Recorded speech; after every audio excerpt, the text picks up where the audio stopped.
in online posts from that period in words that stayed with people who later came across them. He called himself, in his own phrasing, an organic sack of meat with no self-worth. These were not the words of a teenager venting frustration. They were the words of someone who had genuinely internalized a profound sense of worthlessness at a formative age. Then, around the age of 15, something shifted. Within less than a year, he lost approximately 130 pounds. Not gradually, not slowly. By every account from people who witnessed the transformation firsthand, it was obsessive and relentless. Extreme dietary restriction, punishing physical training, kickboxing. The weight came off fast enough that it created serious medical consequences. He developed an eating disorder severe enough to require hospitalization. He later underwent surgery to remove excess skin. He would eventually reference this transformation on a job application, describing it as evidence of his dedication and discipline. But the people around him noticed something beyond the physical change. The weight did not simply leave his body. Something left with it that was harder to name. The quiet, withdrawn teenager who had been an easy target for years became someone his classmates barely recognized. And the difference was not warmth. It was not openness. It was control.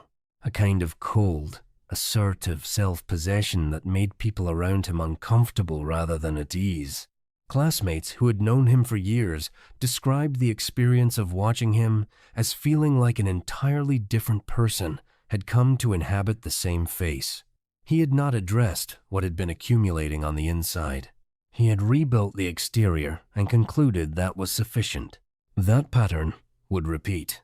In the years that followed, Kohberger fell into substance use. First marijuana, then heroin. People from that period described someone who was searching for something belonging, acceptance, a group that would take him in without conditions. The addiction took hold seriously. At one point, he stole his sister Melissa's phone and sold it to buy drugs. His family, by Melissa Kohberger's own account given to the New York Times in 2026, genuinely feared they might lose him entirely. He went into treatment, he pulled himself out, and then he rebuilt himself again. This time, the Reconstruction was the most sophisticated one yet. He built an identity around academia, around intellectual authority, around the study of the very thing he would one day be convicted of being. He became the criminologist, the person who understood how dangerous minds worked because he had studied them from every available angle. He earned a bachelor's degree in psychology and a master's degree in criminal justice, both from DeSales University in Pennsylvania. At DeSales, his academic mentor was Dr. Katherine Ramsland, one of the most respected forensic psychologists working in the United States. Dr. Ramsland had personally interviewed Dennis Rader, the BTK serial killer, and had co-written a book with him about his own crimes. She had spent her career studying the internal psychology of people who commit extreme acts of violence, understanding how they think, how they present themselves to the world, and how they conceal what they actually are. She taught Kohberger courses on antisocial behavior, on the psychology of serial offenders, on the internal logic behind acts of extreme violence. After his guilty plea in July 2025, Ramsland spoke publicly for the first time about her former student. She told News Nation that she now wonders whether her own curriculum played some role in what he became. She said she wanted to study him specifically because she wanted to understand how she had been so completely fooled. A woman who had spent decades looking directly into the psychology of the most extensively documented offenders in American criminal history had sat across from Bryan Kohberger repeatedly and registered nothing that alarmed her. That is not a minor detail. That is a profile in itself. From DeSales, Kohberger moved to Washington State University in Pullman to pursue his PhD in criminology. His doctoral research focused on criminal decision-making, specifically the psychology behind categories of premeditated offenses. By academic definition, he was becoming an expert on how people who plan serious crimes think before committing them, during them, and in the aftermath.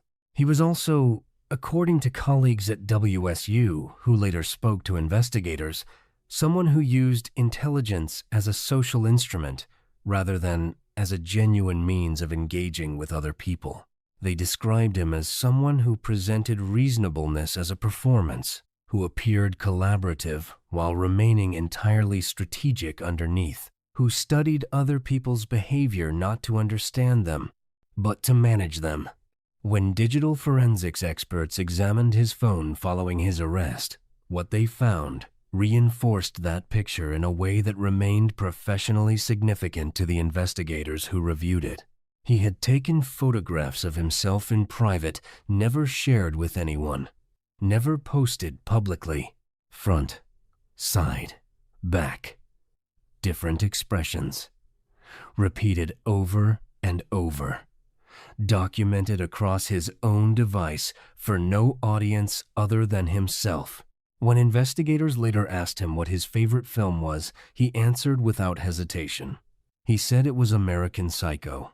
That film follows a man so absorbed by his own reflection, so consumed by the image he projects to the world, that the people around him exist only as an audience for an identity he has engineered entirely from the outside.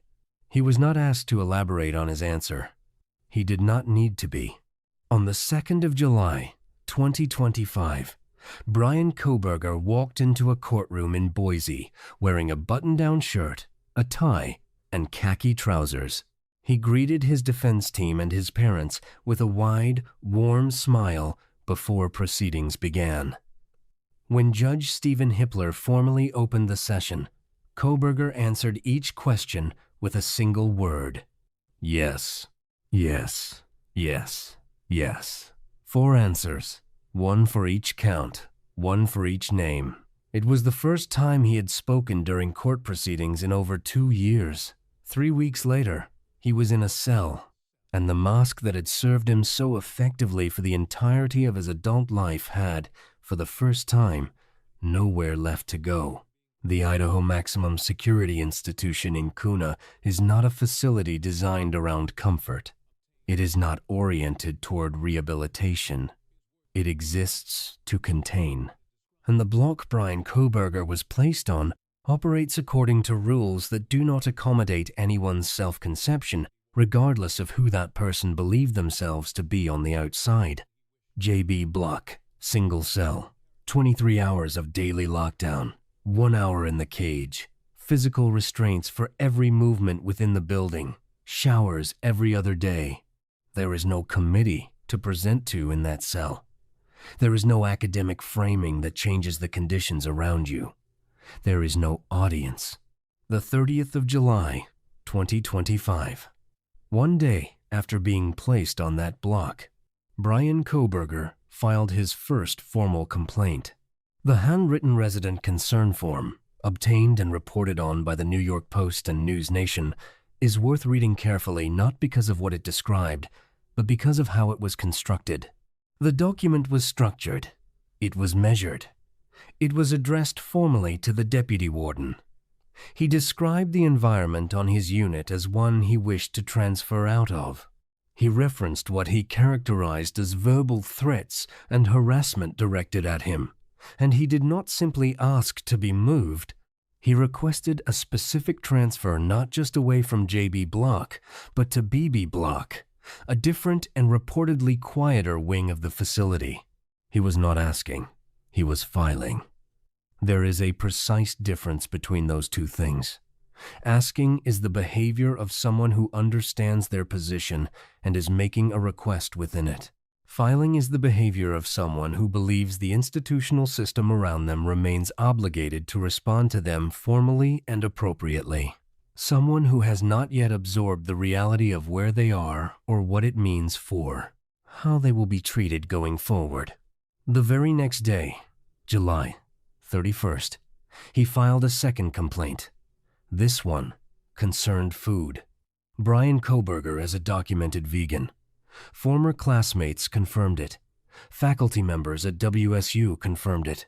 One professor who had regular contact with him described him as someone who ate only one meal a day and maintained strict, inflexible dietary rules. The Idaho Department of Corrections does provide vegan meal options to inmates who require them. Kohberger's second grievance alleged that items had been repeatedly missing from his meal tray. He wrote on the official form that the nutritional standard being applied to him was not being upheld. He also filed a separate complaint about the quality of the bananas he was receiving. The instinct when reading that detail is to treat it as trivial. It is not trivial. It is a signal. Forensic psychologists who have reviewed his documented behavioral history have been specific about this. A person experiencing genuine psychological distress inside a maximum security prison does not produce a formally written grievance about the condition of a piece of fruit. A person still operating from an internalized framework of entitlement does. The behavior Bryan Kohberger displayed in those first weeks at the Idaho Maximum Security Institution did not emerge out of nowhere. It had been documented before by people who had lived in close physical proximity to him, not through the controlled distance of a courtroom, but through thin walls and shared air. During the 2.5 years Kohberger spent at Latah County Jail awaiting trial, he was housed in close proximity to other inmates. When investigators later interviewed those individuals as part of the case documentation process, what they described independently, without coordination between them and in separate interviews, was consistent enough to constitute a clear behavioral pattern. One inmate housed in the cell directly adjacent to Kohberger told investigators that Kohberger was the most intelligent person he had encountered during his time in that facility, and then, almost immediately afterward, described him as deeply annoying. The reason was not intellectual. It was behavioral. Kohberger washed his hands an extraordinary number of times every single day. Multiple investigators and corrections staff confirmed this observation independently. Court TV reported that people who observed him at close range described him going through 3 standard-sized bars of soap every week. His hands were visibly and chronically red from the sheer frequency of washing. He spent between 45 minutes and a full hour in the shower. At night, he almost never slept. He paced. He moved. He remained in near constant motion through the hours when the rest of the unit had gone quiet, and then rested during the day. The inmate in the neighboring cell told investigators that the sounds coming through the wall kept him awake, the movement, the restlessness, the inability to simply stop. That same inmate then described a specific incident. He was watching a sports game on the jail's television and called out something directed at a player on the field, a frustrated comment, the kind of thing people say at screens without thinking. Kohberger was at that moment in the adjacent cell on a video call with his mother. He immediately ended the call. He walked to the bars and aggressively demanded to know whether the comment had been directed at him or at his mother. The inmate was reacting to a football game. Kohberger's response was not confused. It was not curious. It was aggressive, immediate, and entirely disproportionate to what had actually occurred. Forensic psychologists who reviewed the documented behavioral reports from that period described this kind of reaction as characteristic of someone with an acutely fragile sense of self, someone who cannot process even the remote possibility of being disrespected, even when the disrespect is not directed at them, even when it is not intentional, even when it involves a complete stranger reacting to something on a television screen. A separate inmate interviewed in a different document told investigators that had he not been concerned about the legal consequences, he would have physically confronted Kohberger not because Kohberger had threatened him directly, but because of what it felt like to simply be near him.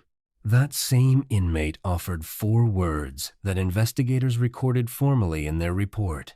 His eyes tell a story. These are not easily unsettled people. These are individuals inside a maximum security holding facility who have encountered things in their lives that most people will never come close to. And Bryan Kohberger, the composed, credentialed, academically sophisticated PhD candidate, made them deeply uncomfortable. Not through anything he did overtly, through presence alone. And what happened next, inside the Idaho Maximum Security Institution, is where this story goes to another level entirely. The complaints continued, the behavioral documentation continued, and the people closest to him inside those walls, the corrections officers, the guards who controlled when his door opened and when it closed, who watched him every single day in a way that no courtroom ever could, they began to notice things that did not appear in any official filing. Things that have not been reported anywhere until now. That is coming in the next part. But before we get there, if you have made it this far, you already know that Midnight Evidence is not like other channels. We do not deal in rumor. We do not traffic in speculation. We find the documented record and we follow it wherever it goes. If that is the kind of reporting you want to see more of, subscribe to Midnight Evidence right now and make sure you have liked this video. Every single one of those actions tells us to keep going deeper. And on this case, we are just getting started. Within days of arriving on JB Block at the Idaho Maximum Security Institution, Bryan Kohberger had already established a pattern that corrections staff were documenting in real time. The formal complaints were piling up. The transfer requests had been submitted. The grievances about meal trays and dietary standards and the quality of fruit on a prison tray had all been written, addressed formally, and filed through the appropriate institutional channels.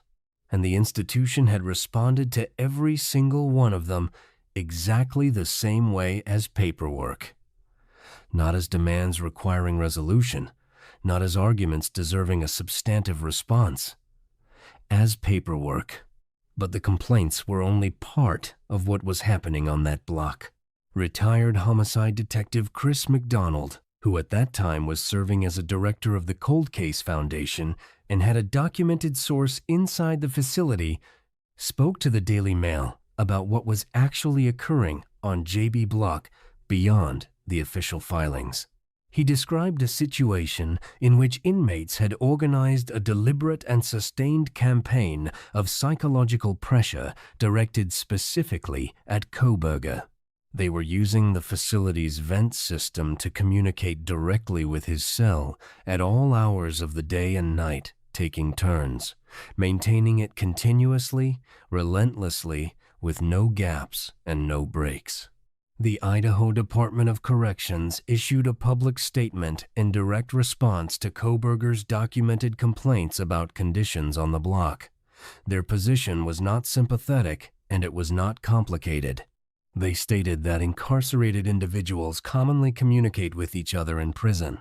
In other words, the institution's official response to a man filing formal grievances about being spoken to through a vent system was simple and entirely unambiguous. This is prison. This is what prison is. In under 30 days, Bryan Kohberger had filed 5 formal complaints: transfer requests, meal tray contents, vegan dietary standards, vent harassment, environmental concerns about his housing unit, each one written in the same structured, measured, formally addressed language. Each one treated by the institution exactly as the institution treats all such documents. The man who had spent years studying criminal psychology, who understood how institutions function from the inside out, who had performed composure in courtrooms across the state of Idaho for 2.5 years, was encountering for the first time in his adult life a category of environment his entire behavioral playbook had not prepared him for.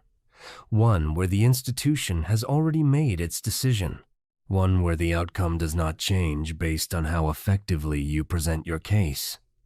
One where the only thing left to file a complaint about is the quality of the fruit on your tray.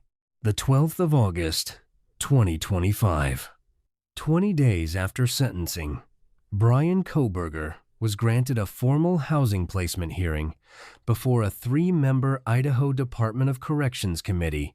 He had 2 requests on the table: a transfer out of JB Block and formal reclassification under protective custody status. He walked into that hearing prepared. His presentation was structured, measured, and professionally framed. He referenced the ongoing harassment through the vent system. He spoke in the language of someone who understood how correctional institutions operate. He made his argument sound reasonable, collaborative, and difficult to deny outright. And then he said something that stopped the room.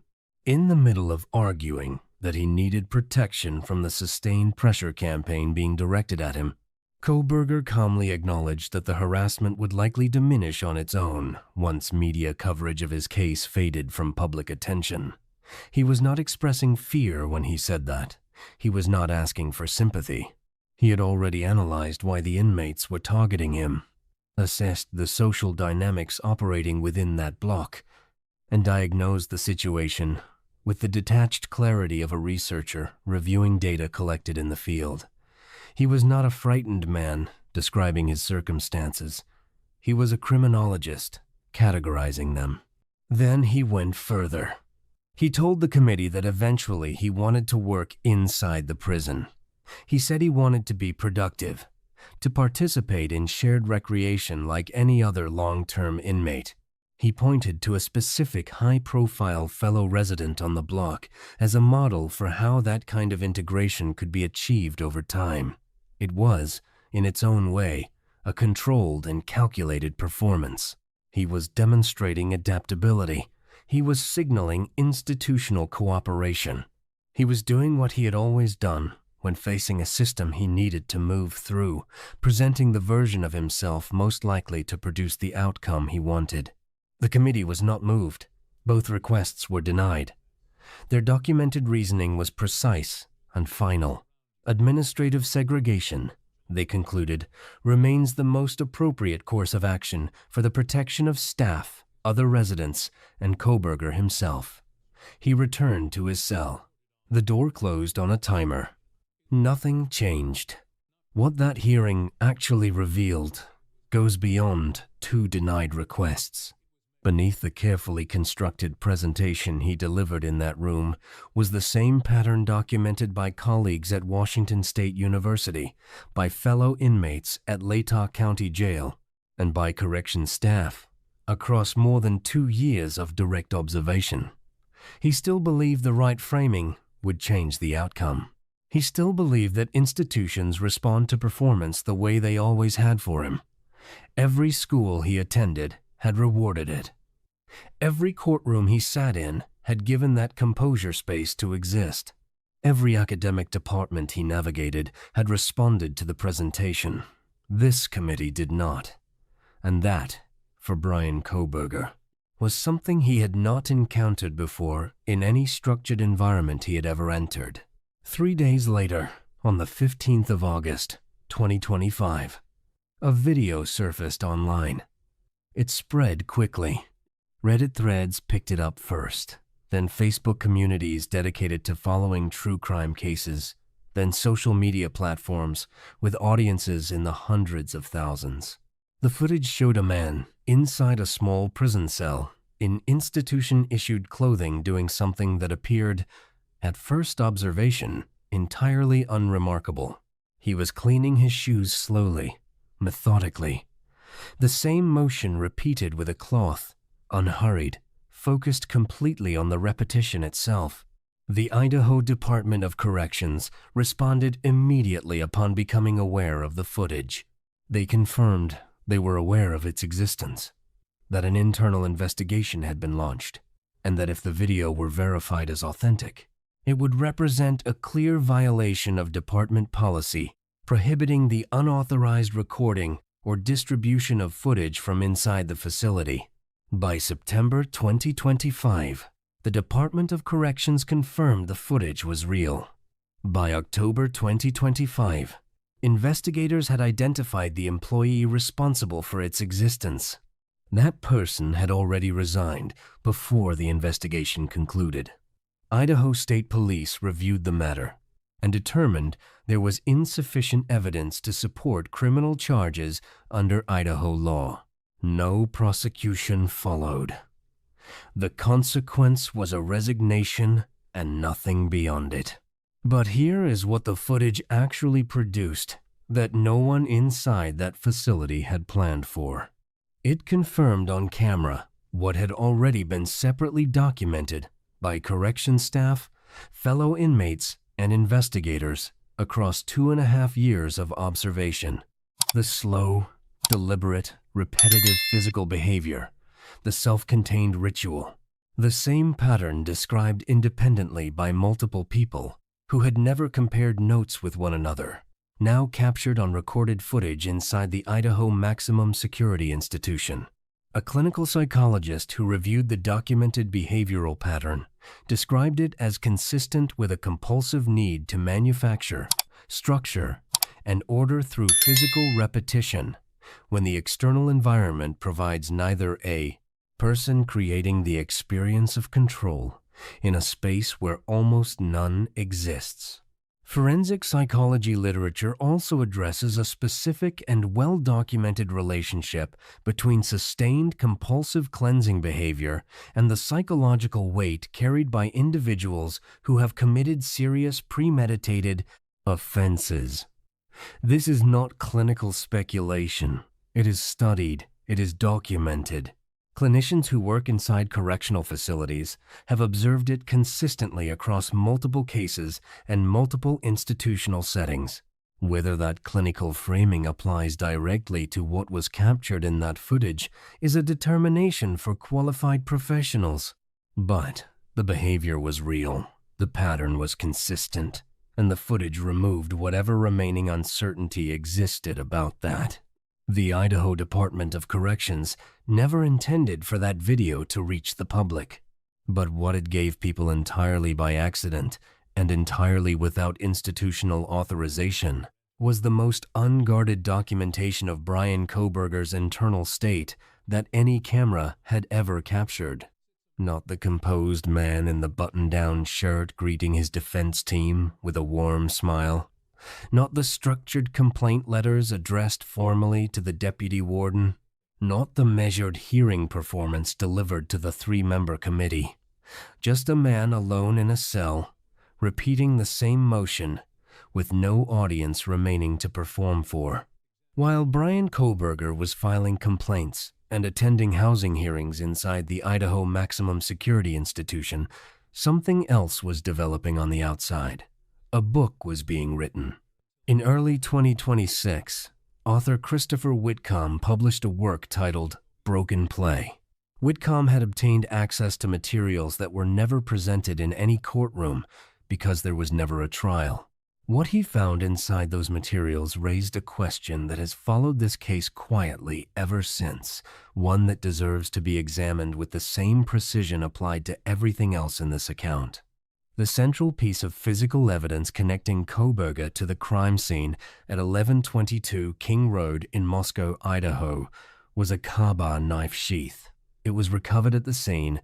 DNA extracted from that sheath was tested and matched to Kohberger. Prosecutors described it at the plea hearing as the single strongest physical connection between him and the 4 people he admitted to killing. In their own characterization, it was the anchor of the physical case against him. Before the plea was entered, Kohberger's defense team retained forensic scientist and criminologist Brent Turvey to conduct an independent analysis of the evidence. Turvey examined the knife sheath specifically.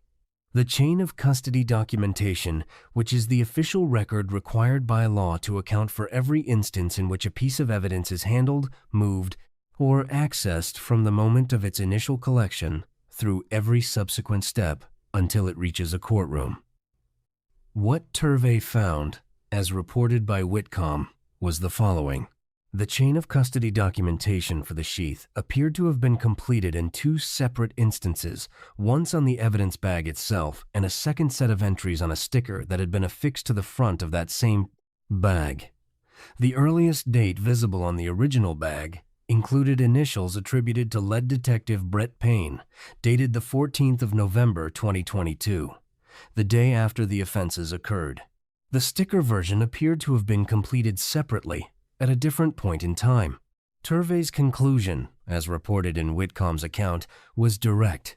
He stated that if the case had proceeded to trial, that piece of evidence should have been ruled inadmissible by any competent judge based on the chain of custody irregularities.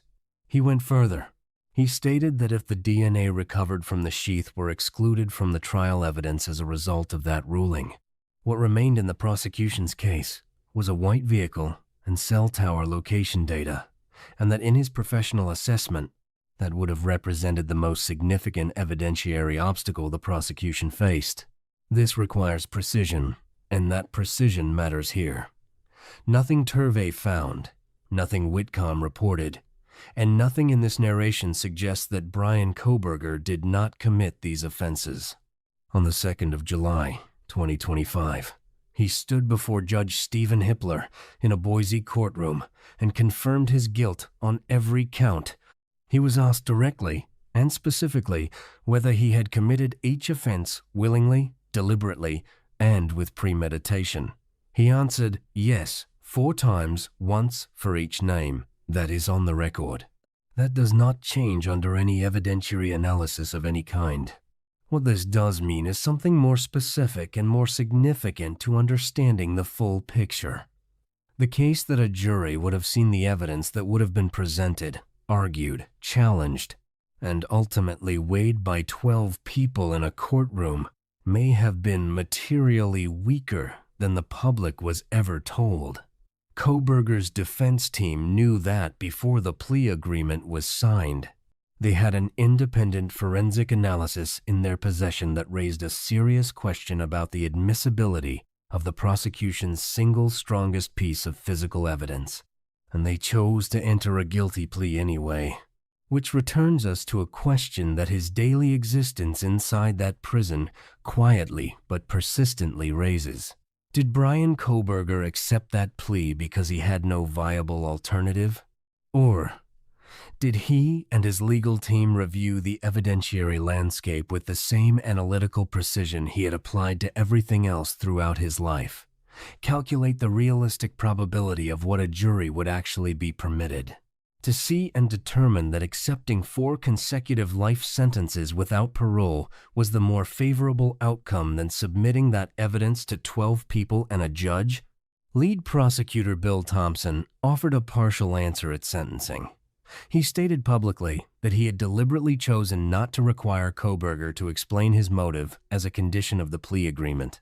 His reasoning was stated without ambiguity. He said he did not believe anything that came out of Kohberger's mouth would be truthful.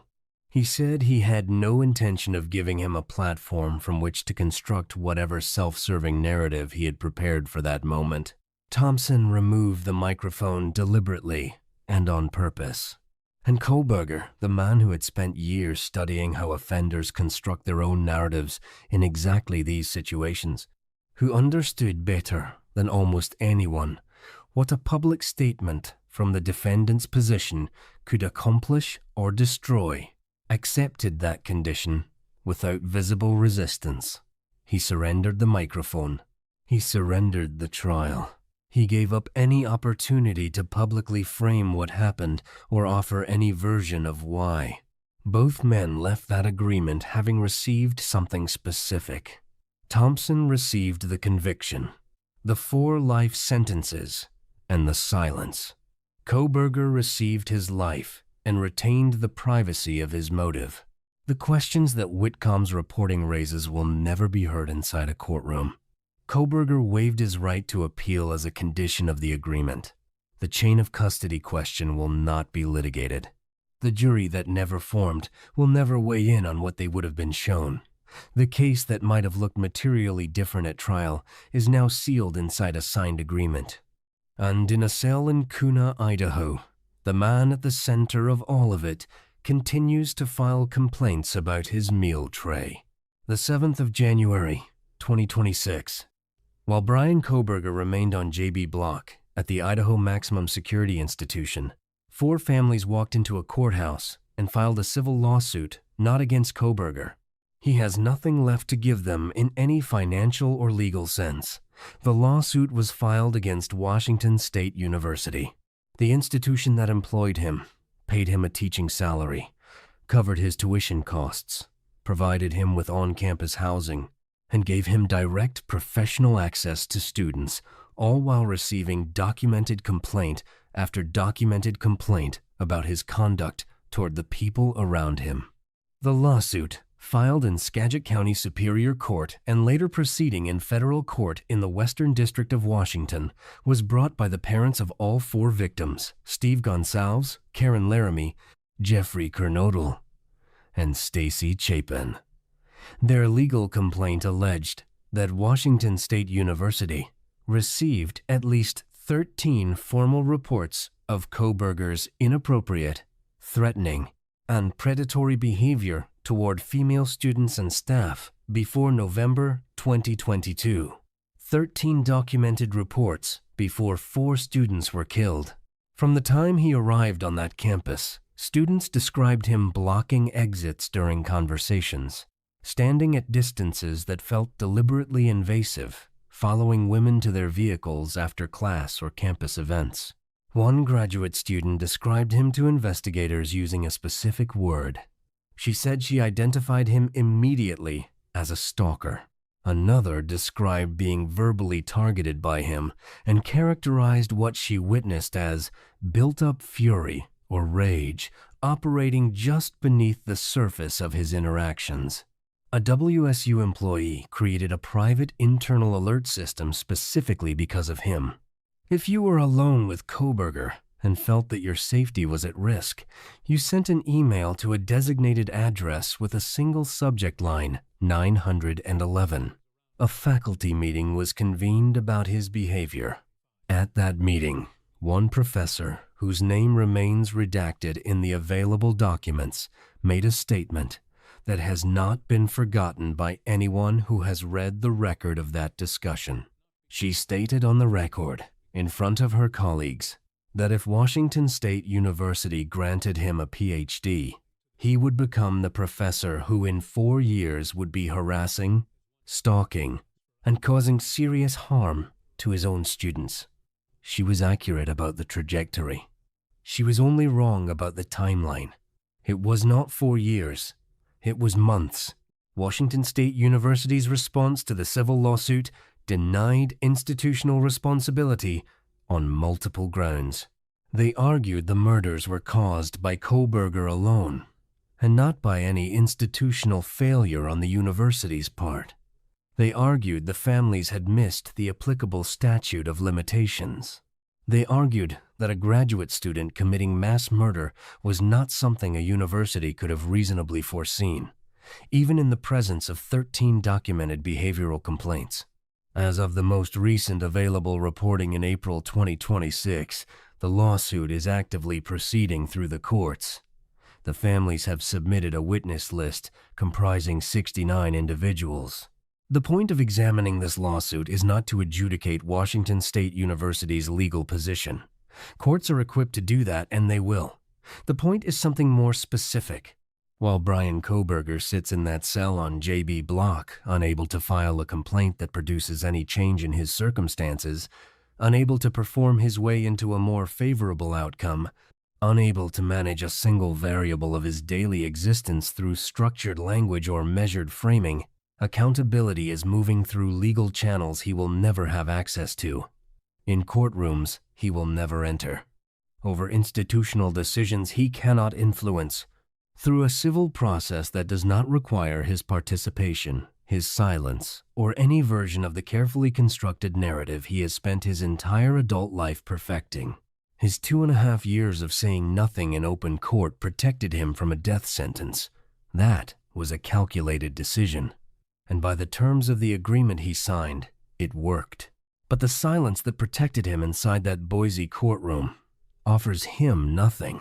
In a federal civil proceeding driven by 4 families, 69 witnesses, and 13 documented complaints that existed before 4 students were murdered in a house on King Road. The mask held in every room he chose to walk into. It held in classrooms and courtrooms and academic departments and committee hearings. It held in front of experts trained specifically to see through it. What prison revealed, what J.B. Block confirmed, what the complaints and the hearing and the footage and the behavioral reports and the civil lawsuit all point toward in the same direction, without exception, is that the mask was never the person. It was always just the strategy, and the one environment Bryan Kohberger had never encountered before, the one his entire constructed identity had no framework for navigating, is the one he will spend the rest of his life inside. A place that does not respond to performance. A place that has already made every decision that matters. A place where the only thing you can control is how carefully you fold the cloth before you start cleaning your shoes. If this case has made you feel something, if the documented record of what was missed, what was reported and ignored, and what 4 families are still fighting for in a federal courthouse has stayed with you, then you are exactly the kind of person this channel exists for. Subscribe to Midnight Evidence right now.